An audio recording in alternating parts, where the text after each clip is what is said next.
that is the division that we're looking to speak to this morning, because we really would like to encourage the brothers and sisters who have always felt that Israel was God's perennial witness for the years in which they have followed the Lord.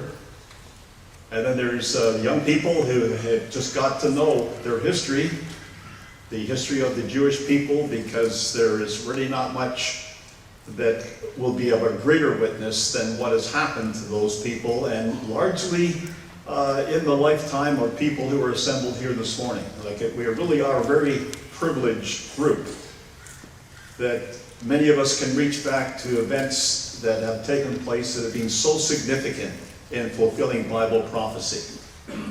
And then for our friends who may be considering these things, certainly this is the evidence. If this can't convince someone that God's Word is what it says, and that what has happened is the basis on which we believe the future will take place, then I don't think we have better evidence to show.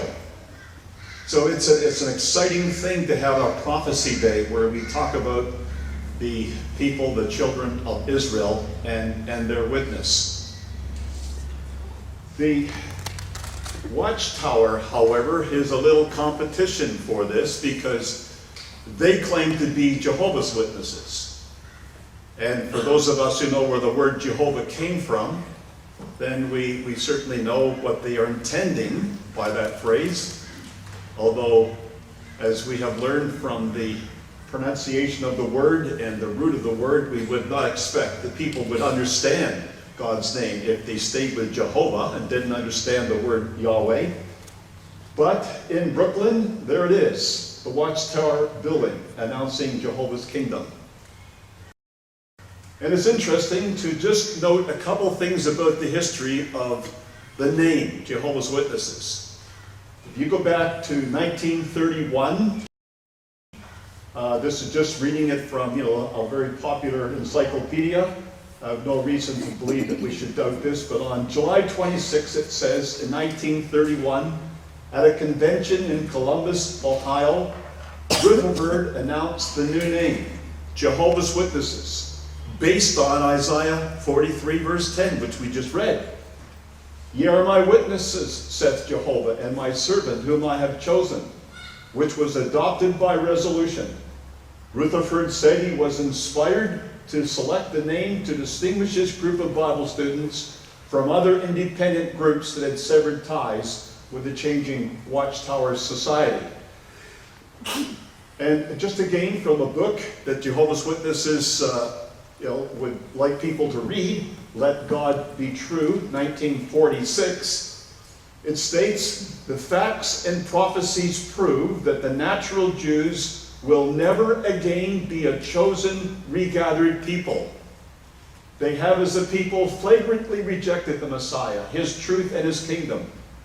It is a false hope that they must be gathered or regathered to Palestine and be converted in mass to Jesus Christ prior to his second coming, and as a sign of the early establishment of his kingdom. God's kingdom was established in AD 1914. And then Christ Jesus came into kingdom power at his Father's right hand, and this without any mass conversion of natural Jews to Christ. That's their established belief on what we read from Isaiah 43. And just one other, this is taken from Brother Cowie, Brother Ron Cowie. I'm sure you would know him, his book on Jehovah's Witnesses. And he states, in their official publications, they openly declare that they and only they are the true Israel. This ideology is known to historians and theologians as replacement theology. Now you need to remember that, because that is sort of a buzzword for people who may have a different idea than we do on what Isaiah 43 is talking about. Again, picking up there, after the Holocaust, many Christian churches and groups admitted that it is anti-Semitic in essence and disavowed it. For example, thus writes Dr. David Allen Lewis, a well-known Christian author and lecturer, replacement theology is inconsistent.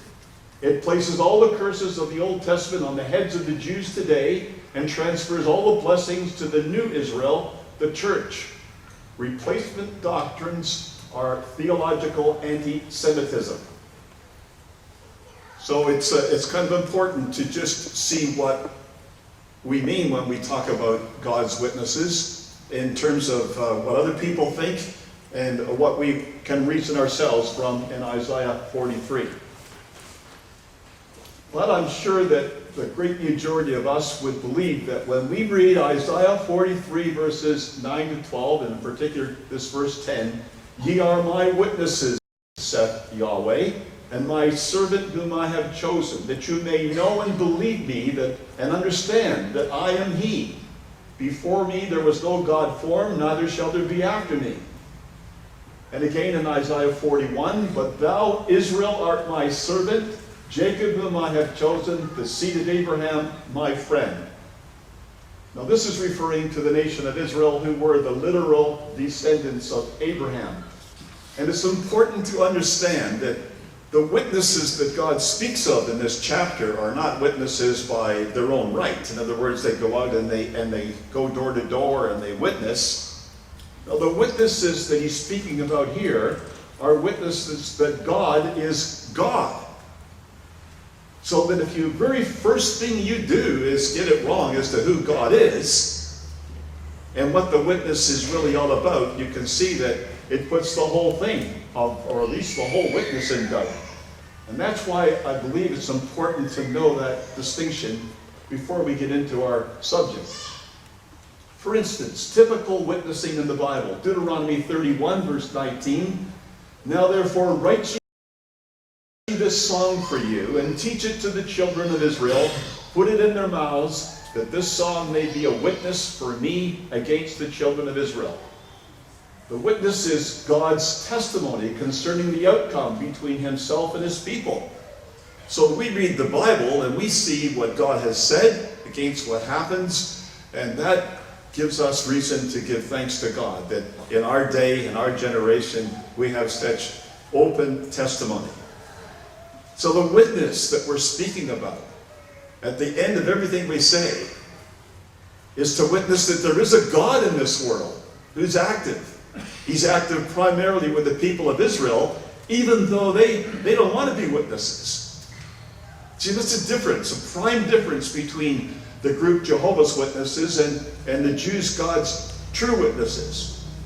The witness of the Jehovah's Witness, I suppose they would think it's because we want to be God's witness.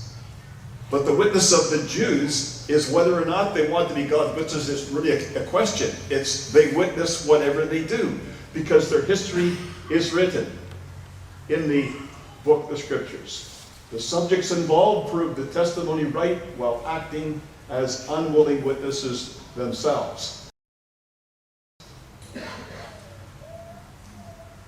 Now we live in very exciting days.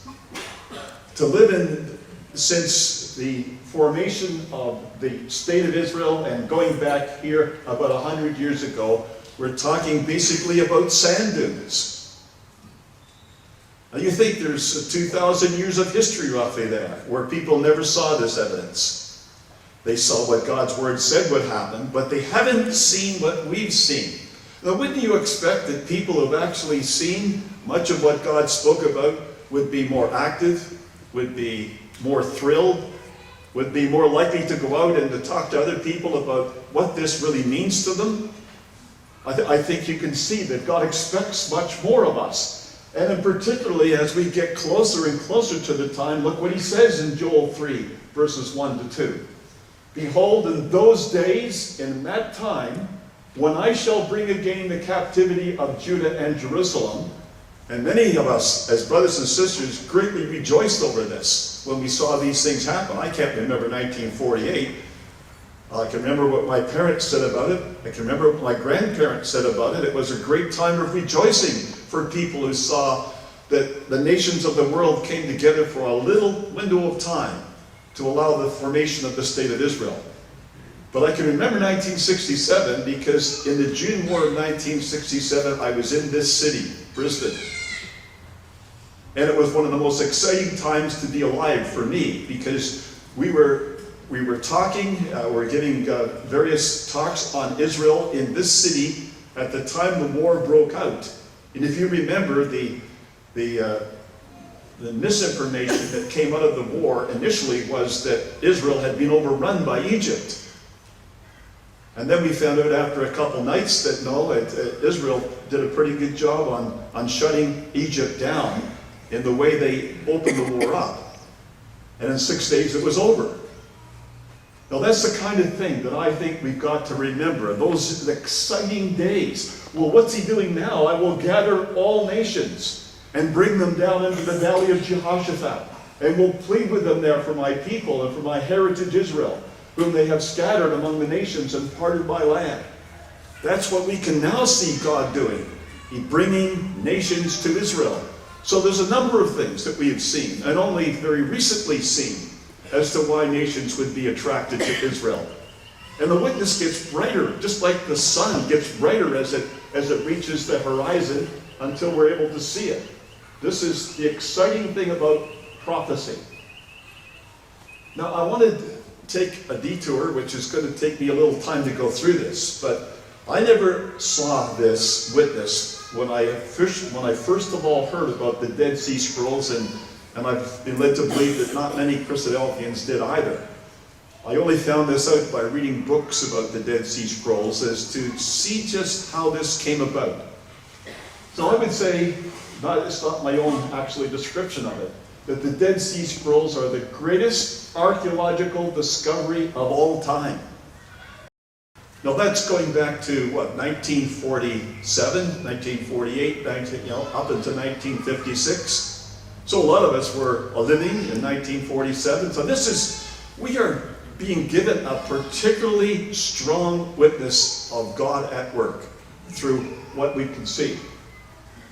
11 caves, 19,000 fragments, 800 scrolls, 200 of which were biblical. 4 materials: skin, papyrus, copper, and lead. And the writings or the languages: ancient Hebrew, Aramaic, and Greek. Discovered between 1947 and 1956, and dated as being between 1900 and 2200 years old. And it's about the Bible.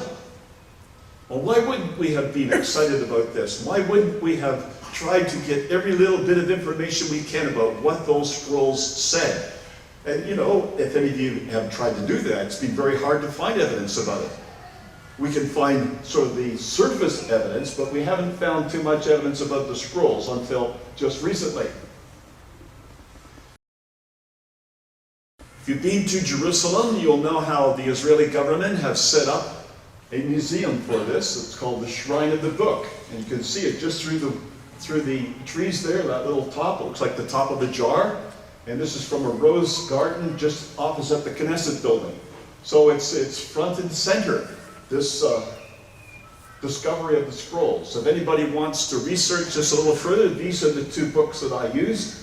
They're written by Yigal Yadin, who was the chief archaeologist at the time, and both of them are well written. A very good book to have in your living room, where people can come and just see the witness of what they found. The scrolls weren't in very good shape, as you can imagine. Sitting around for 2,000 years, you would expect that some of the sides of them would be corrupted and it just eroded and gone. But there was enough on there to identify every book of the Old Testament with the exception of Esther. The Isaiah scroll was sensational because it came to light very early. It was complete, so it gave people a chance to have a look entirely at this scroll. You can see, certainly by what maybe you can see it there, I'm not sure at the back you can see that, but you can see where it's being stitched. You can see where it's being ripped at the top right corner and it's being sewed up.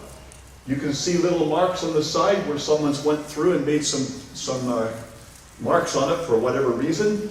And so it's laid out, or a replica is laid out in the Shrine of the Book around a cylinder so that people can see all parts of it. Really quite an interesting thing. I don't know whether you know that Brother Paul Billington, I think a lot of you would know him, but we have a Bible exhibition at home, And the Bible exhibition has another replica of the Dead Sea Scrolls, where brethren have got together and they made something like it was in the exhibit in Jerusalem, and got a copy of the book of Isaiah and pasted it around. And then we found that we were getting people by the hundreds to come through. It doesn't mean to say that we were able to do much more than that, but we got a lot of people coming through to see the Isaiah scroll. Now, if you look at a map of Israel, there's two main areas where these scrolls were, or at least the scrolls I'm going to talk about, were found. One was up at the top of the Dead Sea, and one was down at the bottom, one at Masada, one at Qumran. That's a pretty rugged coastline in the northwest of the Dead Sea. You see a little road at the bottom there, and maybe even see a car or two on it, so it's quite a spectacular sight to go down in the Dead Sea and get to the point where it says this is sea level, and you've got so much further to go, and recognize just how much of a depression this really is in the earth. Well, there is this old civilization that people found, and they believe that largely these scrolls were made, or they were at least stored, by people who lived in this part of Qumran. And the Israelis have made a nice exhibit there, an exhibit area, where you can come up and you can go through an area and look at things associated with the people who copied the scrolls, and then go out to the caves, where many of the caves where they were found. This is probably the most famous picture of the Dead Sea Scrolls. It's Cave 4, site of 15,000 fragments. And it's originating from many hundreds of composite texts. It seems that was a library. And the Roman soldiers, sometime probably maybe a little after AD 70, AD 71, 2, 3, somewhere in there, would have come through and just taken swords and slashed all the scrolls that they could find in the area. At least that's what they tell us about the way they found them. Now, this area, not looking very spectacular, not often in the paper, is really the area that was famous for the Dead Sea Scrolls, because this is where the first scrolls were found. They found Isaiah A, or Isaiah B as they're called, just two scrolls of Isaiah, the Habakkuk commentary, the Thanksgiving scroll, the Manual of Discipline, the War Rule, and the Genesis Apocryphon. So there's two books there that are of prime interest to Bible students, the two copies of Isaiah. And then the other books were primarily of interest to people who wanted to research the people who had those books. And that's quite a different way of looking at it. That's the man, Yigal Yadin. He was quite an important person in the Israeli government at the time. He was related to the army. He was related to the underground work of trying to preserve Jewish life. And this is what he had to say. Now, this is where I think a lot of the strength comes from. It's not my words. It's not a Christadelphian's words. It's the man who actually discovered them. And he said this. This is right in the book, The Message of the Scrolls. He says, I cannot avoid the feeling that there is something symbolic in the discovery of the scrolls and their acquisition at the moment of the creation of the state of Israel. It is as if these manuscripts had been waiting in caves for 2,000 years, ever since the destruction of Israel's independence, until the people of Israel had returned to their home and regained their freedom. This symbolism is heightened by the fact that the first three scrolls were bought by my father for Israel on the 29th of November 1947, the very day on which United Nations voted for the recreation of the Jewish state in Israel after 2,000 years. The emphasis is mine on that. He didn't emphasize that, I did. But it illustrates the critical thing. When you think of that, you see the scrolls a little bit different light. Because here the scrolls were in a cave with an opening that stayed open for 2,000 years. And all anybody had to do was take a stone and throw it through the opening, and you could crash one of those jars. For 2,000 years. No animals went in and destroyed them. People went in and nobody went in and looted them. And they were just sitting there until that day.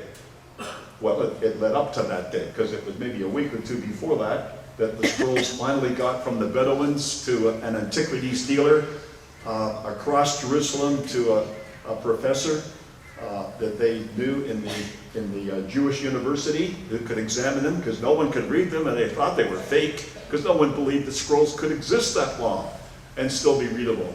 So there was quite a time of identification to prove that these things were what they thought they were.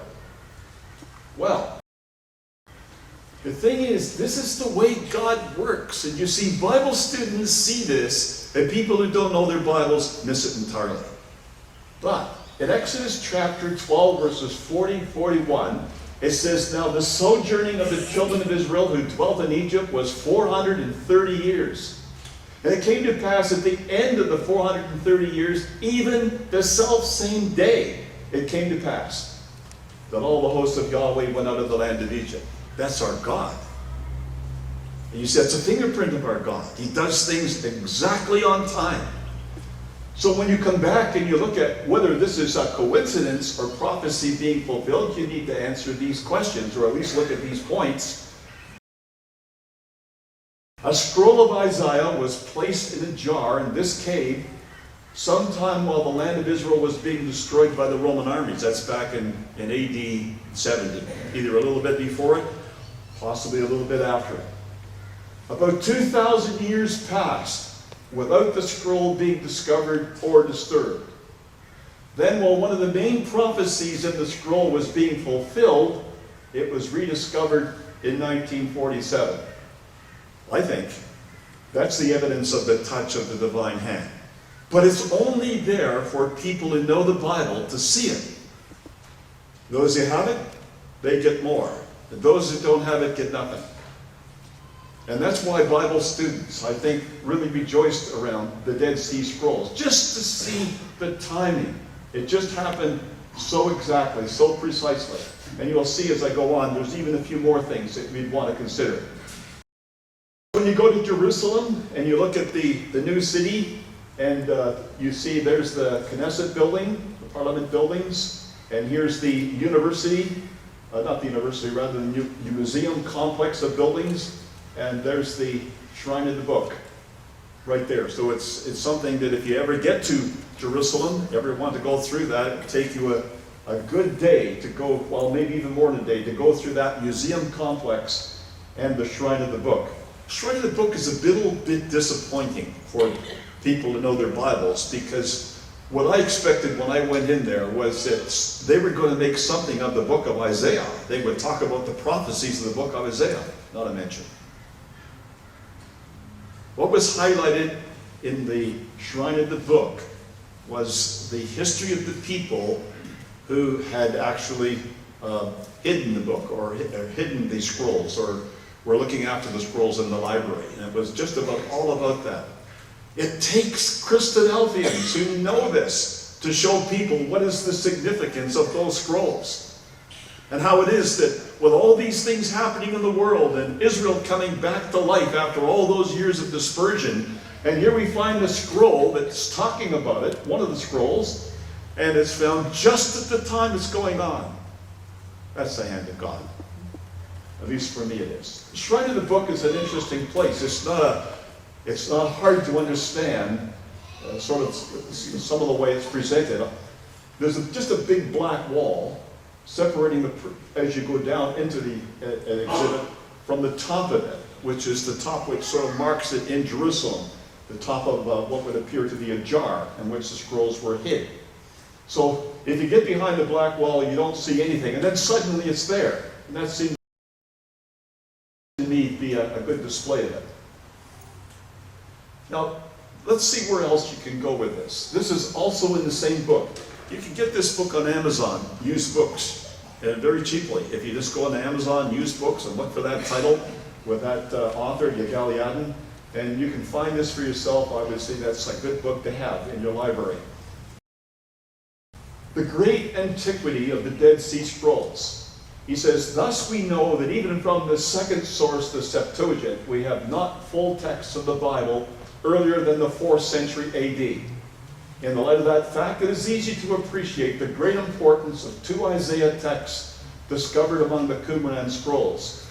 These texts are about 1,000 years older than the oldest Hebrew text known to us, and about 500 years older than the earliest Greek version of the Septuagint. And the question people wanted to answer was, what's the difference?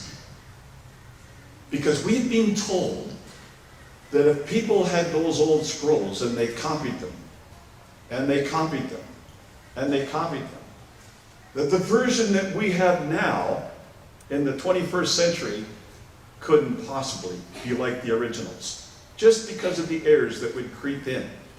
So when people had a chance to look at these texts, were so about 1,000 years older than any of the Hebrew texts they had, that's what they wanted to know. Well, again, this is Yigaliadin speaking. What is astonishing is that despite their antiquity and the fact that the scrolls belong to this pre-standardization period, they are on the whole almost identical with the Masoretic text known to us. This establishes a basic principle for all future research on texts of the Bible. Not even the hundreds of slight variations established in the text, affecting mainly spelling and occasional word substitution, can alter that fact. So much for the people who said to us that the Bible is unreliable. That's a sensational find. To find the scroll, to see it, to look at it, for people who could read that ancient Hebrew text and compare it with what we have, and to be able to say there's hardly any difference except God's word substitution and some spelling. Now it's interesting, because it would seem that God knew that it wouldn't be appropriate to discover these scrolls any earlier than the technology that was needed to put them together. So if they were discovered in, say, the 60s, 1960s, if they were discovered, I shouldn't say if discovered, because they were obviously discovered before that, but it took certain technologies to develop, which were actually in developing, but didn't develop until some years after they were discovered. But if they had been discovered, say, a century beforehand, they might have just been left on the bookshelves altogether. The people wanted to be able to sort them out. Now, the way it was explained to me by an Israeli guide was this. He said, you take a big package of 3 different types of potato chips. So you got one brand here, you got another package here, another package here. He says, bash them all up until they're just little bits and pieces. He says, put them in a bowl and mix them all up. He says, put them on a table and then reassemble them so they go back into the bags. It'd be pretty hard to do. He says that was the task. There was 19,000 fragments of these texts. They were scattered all over the caves. How could they possibly put these things back together? Well, this is what they did. So let me just read this to you for those at the back who couldn't possibly read this. Today's scholarly opinion regarding the time span and background of Dead Sea Scrolls is anchored in historical, paleographic, and linguistic evidence corroborated firmly by carbon-14 datings. Some manuscripts were written and copied in the 3rd century BCE, but the bulk of material, particularly the texts that reflect on a sectarian community, are originals or copies from the 1st century. Now, there was 3 technologies needed to develop, and that came in the 1980s, to be able to assist in the analysis of the scrolls. The first thing was, it was demonstrated in this little demonstration by this Jewish guide at the actual booth in Qumran. And he said they needed to have an infrared technology because they couldn't even see writing without infrared. But when they shot an infrared light on these little pieces of skin from animals, he says you could right away identify that there was something written there. And then he says, the DNA analysis permitted scientists to piece together which fragment came from which scroll. Well, they were written on animal skins. Animals have different DNA. So once you can do a DNA analysis on all of these pieces, you can start to identify what animal they came from. So that allows you to put them in groups. So you can see that before that, they really didn't have much of a chance. And then carbon-14 dating provided the proof of the age of the scrolls. So it wasn't a matter of people, taking something from some other part of the world and hiding them in there and just hoping someone would find them to fool the world, as is some of the ideas that people have come up with to try to explain away this. So these technologies were very significant in providing proof that what they found was the real thing. Now, in a sense, the scroll at Masada, or at least what I'm going to tell you about Masada, was more sensational than this. It wasn't really made much of by anybody, except by people like us who knew what the Bible said about the people of Israel.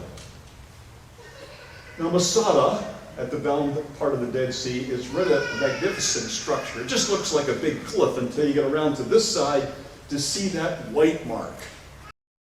Ramp that was made there back in probably AD 71, 72, somewhere in that region. And we know that history tells us there were Jewish zealots who had got away from Jerusalem after AD 70. They had taken over this big rock that was a palace of Herod's, and they were at the top of it, and they were essentially out of the reach of the Roman general Silva. But he came down, and he came down with a number of Jewish slaves as well as a Roman army, and they put a fence all around the perimeter. And you can see some of these marks here, which illustrates where the Romans had camped.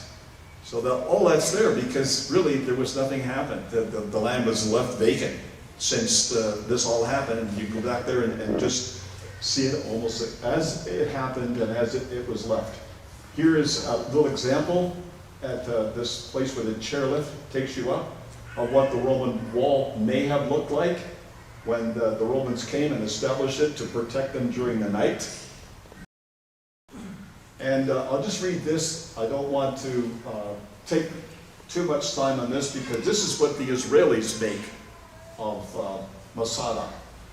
And it's, again, reading from this book, Masada, Herod's Fortress and the Zealots' Last Stand. It says, it's thanks to Ben Yair and his comrades, to their heroic stand, to their choice of death over slavery, to the burning of their humble chapels as a final act of defiance to the enemy, that they elevated Masada to an undying symbol of desperate courage, a symbol which has stirred hearts throughout the last 19 centuries. It is this which moves scholars and laymen to make the ascent to Masada. It is this which moved the modern Hebrew poet to cry, Masada shall not fall again. It is this which has drawn the Jewish youth of our generation in their thousands to climb to its summit in a solemn pilgrimage. And it is this which brings the recruits of the armored units of the defense forces of modern Israel to swear the oath of allegiance on Masada's heights. Masada shall not fall again. Now there may be some here who don't know the story of this, and very briefly, this is what happened. The Zealots were up in this area. The Romans had made it a fort, and hence the Romans now had to really go against their own engineering to try to take the Zealots out. So what they did is they built a ramp, because there was really no way they could get into this by walking up. There's a snake path. If you ever walk that path, you'll know that it wouldn't be something that an army would ascend to assault the place. But he built this ramp up, and then the Romans apparently brought a siege engine up the ramp, right up to the top of the walls. They battered the wall through quite easily because it was not designed to resist a siege engine. And then instead of going right in and taking the Zealots out, they all went back down and came up the next day because they felt now they could easily get in. But by that night, the Jews had covered it up. They had some wood and they had some enough earth up there to pack against it that they made it actually harder and stronger than it was before. So the Romans thought, well, this is going to this is going to really set us back because you have to make another ramp that will take months of work to do that. So they thought of fire, because what the Jewish zealots had done is they put the wood across the openings and packed in earth behind it. And they thought they could burn it out. And they actually successfully did that after, at least the way it's written up. There was a couple of cases where the wind was blowing the opposite way. You get up in Masada, you'll find the wind is really quite high, blowing up or blowing across and down.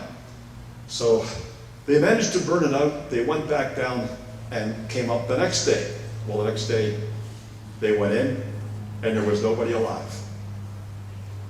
Because all the zealots had made a pact that they would rather die than face Rome.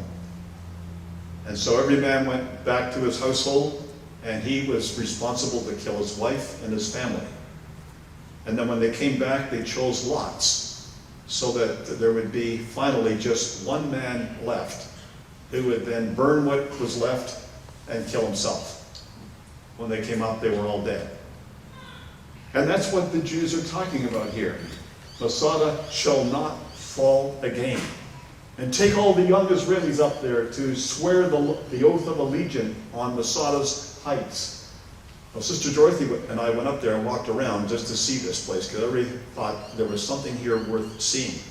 And I think the Israeli government has made this place even more sensational, because they were assembling all kinds of lights, and apparently they had something they had in mind for night. We never went down there at night to see it, so I'm not sure what it turned out to be. But on the front of this edifice, or this large hill, Herod had made a palace.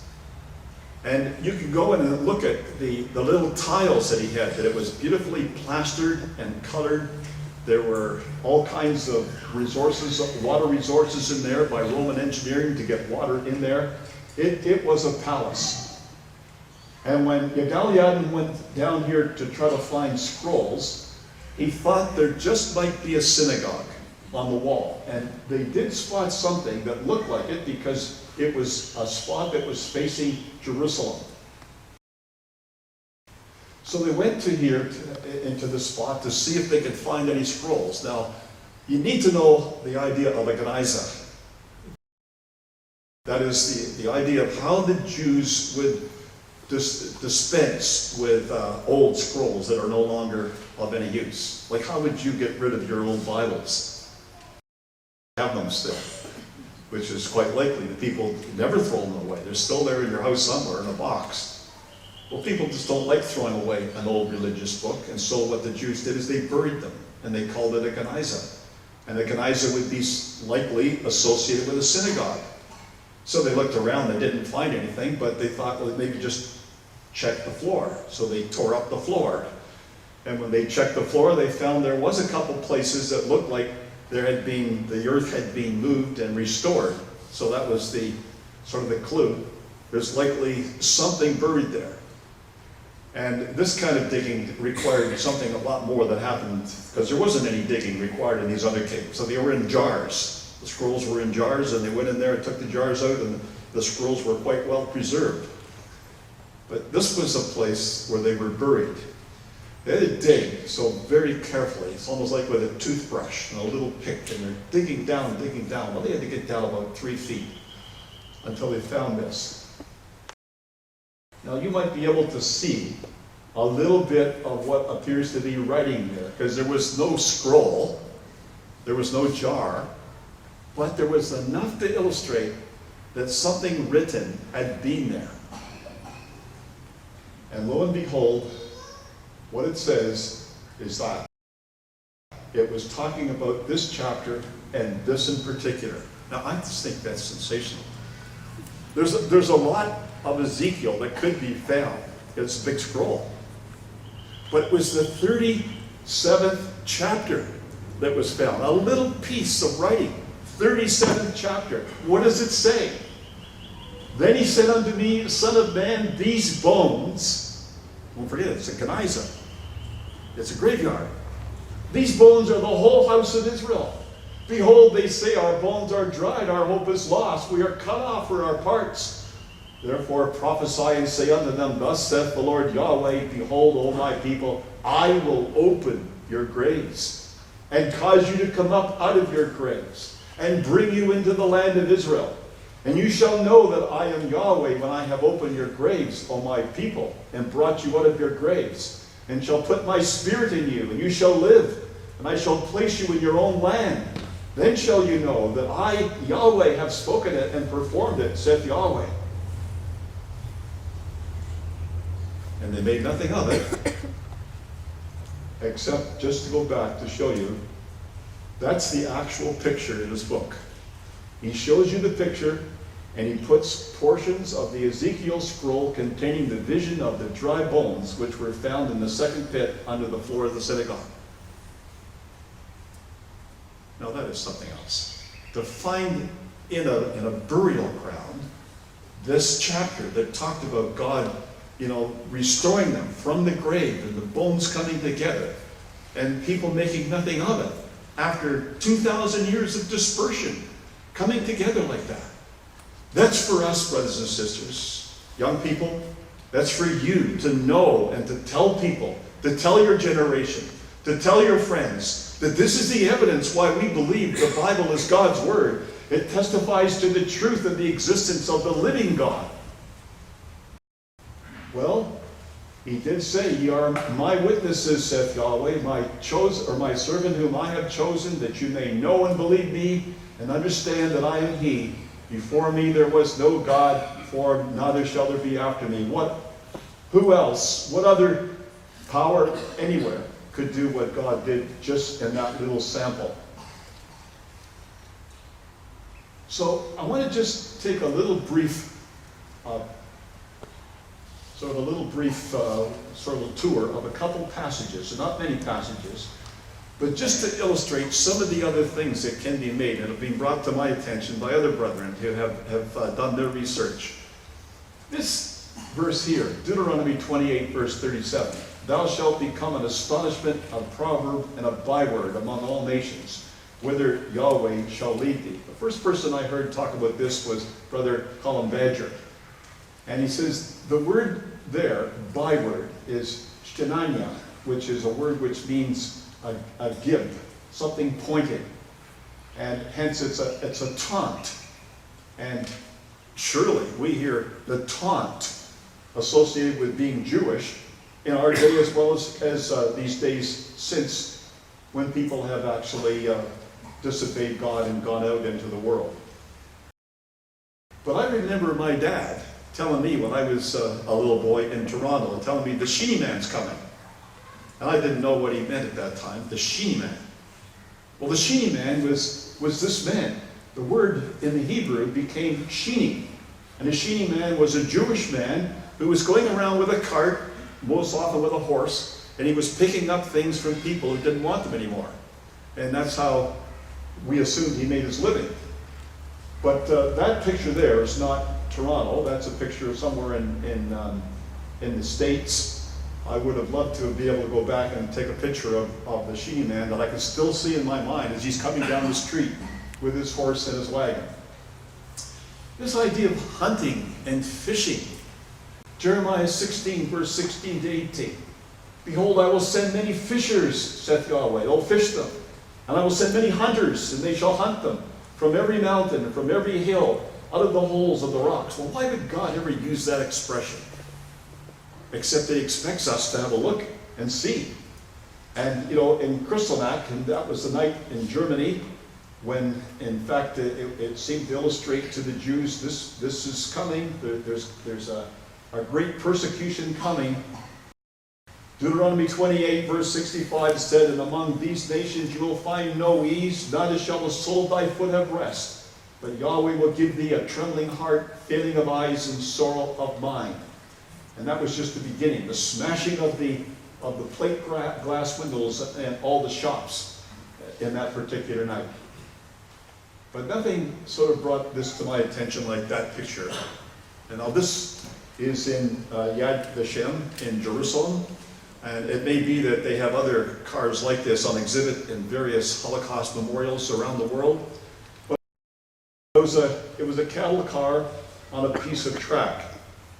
And, well, I'll just go back on that a bit, because I was going to put something in on a display of it, but I tell you, the words are just too graphic.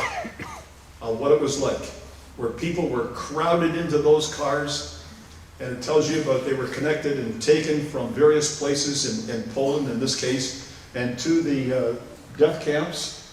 And then it says that the train stopped and people came in and robbed them to make sure that anything that they could get off them, they had gotten off of them, and people were treated like cattle. They were hunted. They were fished, just like people treating other people as if they were just animals and of no consequence whatsoever. I had the opportunity to go to Bergen-Belsen and just walk through that camp. And for those of you who have ever read the story of Anne Frank, and to see her monument that's there, and just to think about the Holocaust and what it meant to the world and what it meant to the Jewish people.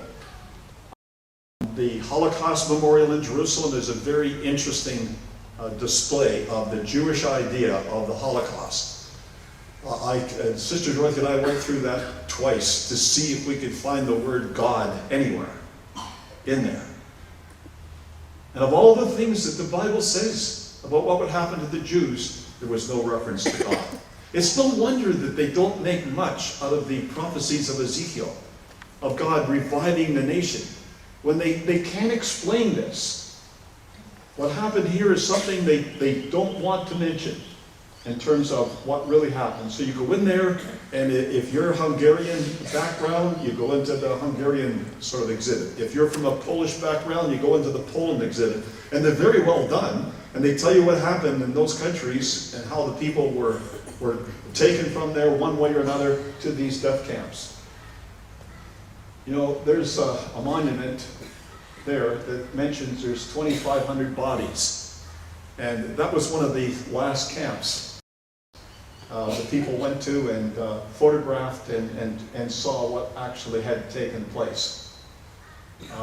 Gruesome memorial there of that's right in the middle of Bergen-Belsen. You can see that the countryside, they have made it such that the grass never really gets green, and most of that part is just all looks dead and dying.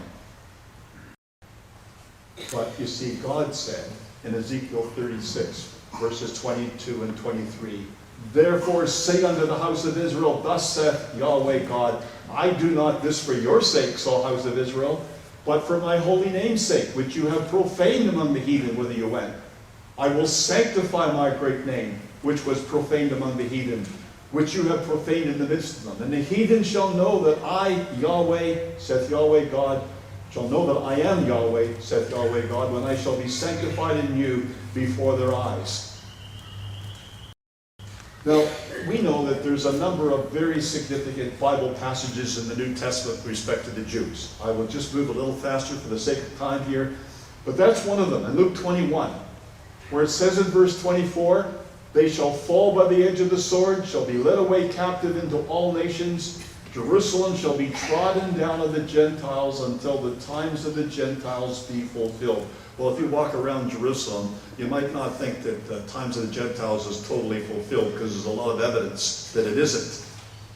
But one of the critical features of it was in 1967, when Jerusalem fell into the hands of the Israelis. But we must be living in the times of the Gentiles, and hence, or of the times when the Gentiles are fulfilled, rather. And so we're looking forward to what else says. It says in Romans chapter 11, verses 25 to 28, that they are beloved for the Father's sake.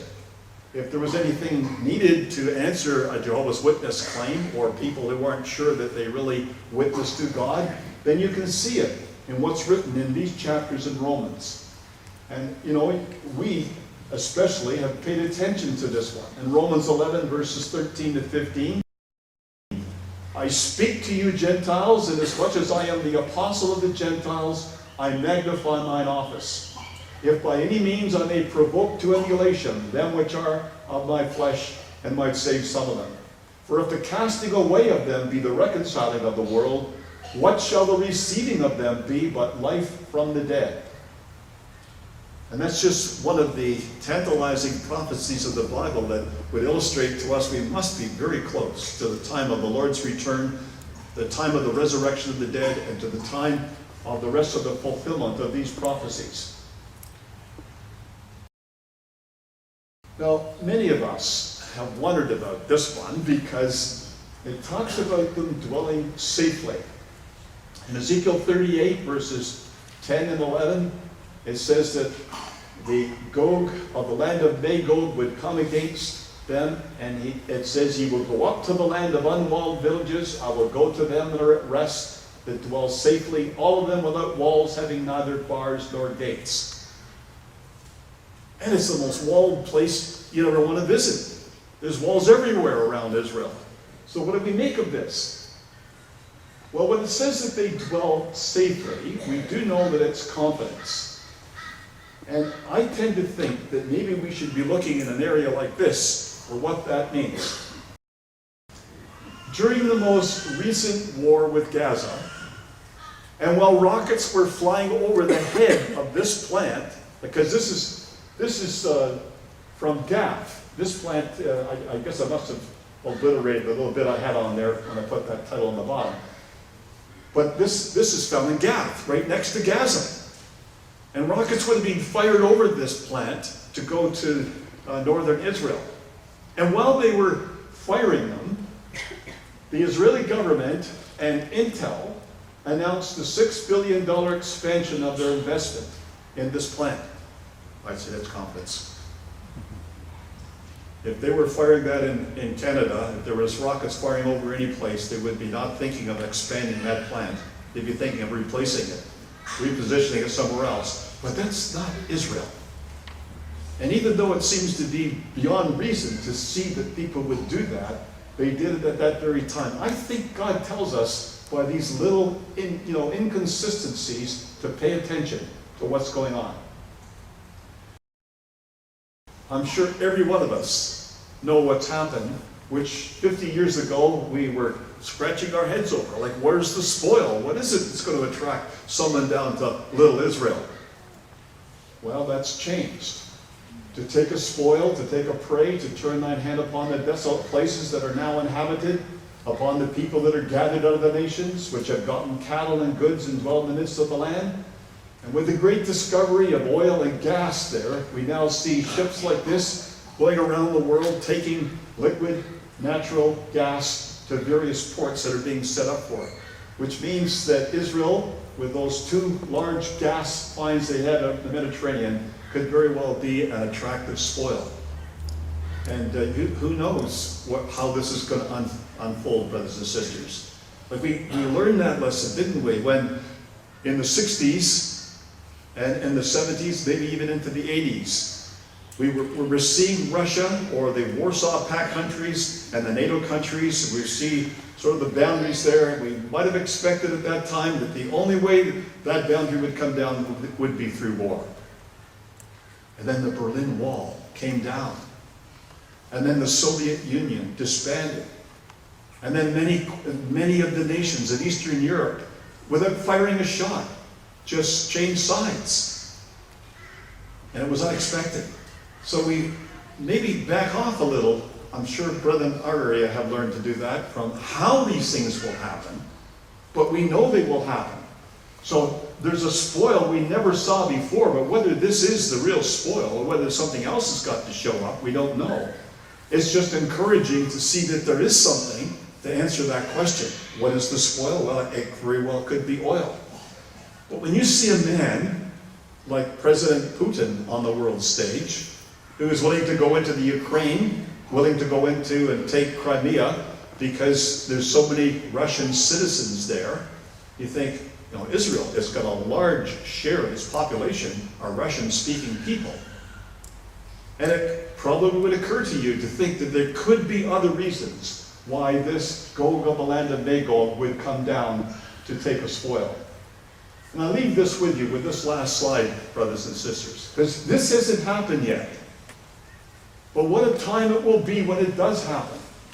Zechariah 8, verse 20 to 23, thus saith Yahweh of hosts, It shall yet come to pass, there shall come people and the inhabitants of many cities, and the inhabitants of one city shall go to another, saying, let us go speedily to pray before Yahweh, to seek Yahweh of hosts, I will go also. Yea, many people and strong nations shall come to seek Yahweh of hosts in Jerusalem, and to pray before Yahweh. Thus saith Yahweh of hosts, in those days it shall come to pass that 10 men shall take hold out of all the languages of the nations, even shall take hold of the skirt of him that is a Jew, saying, we will go with you, for we have heard that God is with you. You see, that elevates our God. They're witnesses that our God is God. And so when these people come up, they will come to be with the Jew because they have heard that God is with them. We have a wonderful heritage, young people. We hope that you will accept that heritage, and that if there's people thinking about whether or not the Bible's reliable, well, consider the evidence. There's nothing like it in the earth. And it's on that foundation that we as Christadelphians have built our faith and look forward to the coming of our Lord. Thank you.